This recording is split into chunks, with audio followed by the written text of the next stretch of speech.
Welcome back to Roll for Recipe, the series where the dice are the head chef. I'll roll for ingredients and then make a dish with them. Let's go. First up, let's see what our restriction is. And that is 9, take on a classic. And which classic are we doing? That is 7 for taco, same as earlier this week, but let's hope it turns out a little better than last time. And now for a protein.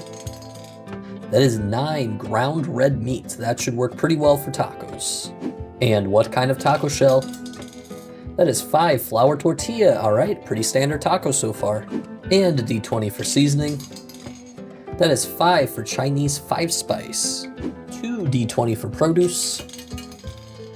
That is a 4 for iceberg lettuce and a 9 for celery. I think we've got that combination a few episodes ago, actually. And a D100 wild magic roll. That is a 3 for sauerkraut. Here's a quick overview of what we rolled, so let's get cooking. So rather than just mix the sauerkraut, the lettuce, and the celery into one topping, I wanted to do 2 different toppings, which got me thinking about doing like an East versus West taco battle. So that's what we're gonna try to do here.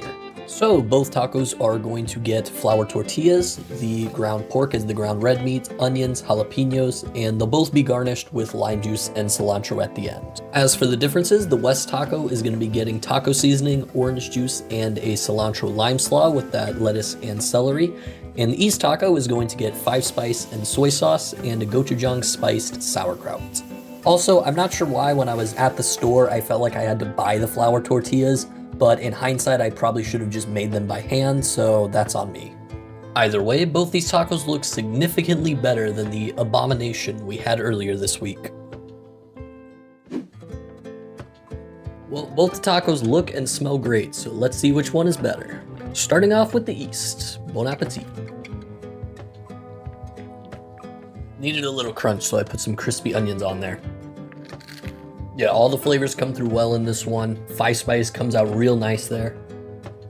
Alright, pretty good. Let's see about the West.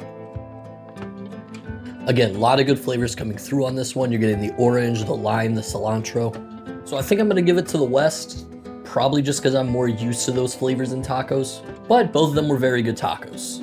Alright, I'm gonna give this one a 7.7 out of 10, and I'm gonna call it the East and West tacos. Sounds a bit harsh because I didn't really criticize much there, but there's definitely ways we could improve this, such as getting whole marinated pork butts, or I could have handmade the tortillas, which is my fault. But all in all, a lot of good flavors here and a really good starting point for a phenomenal dish. As always, thanks for watching. Remember to like and follow, and I'll see you next time.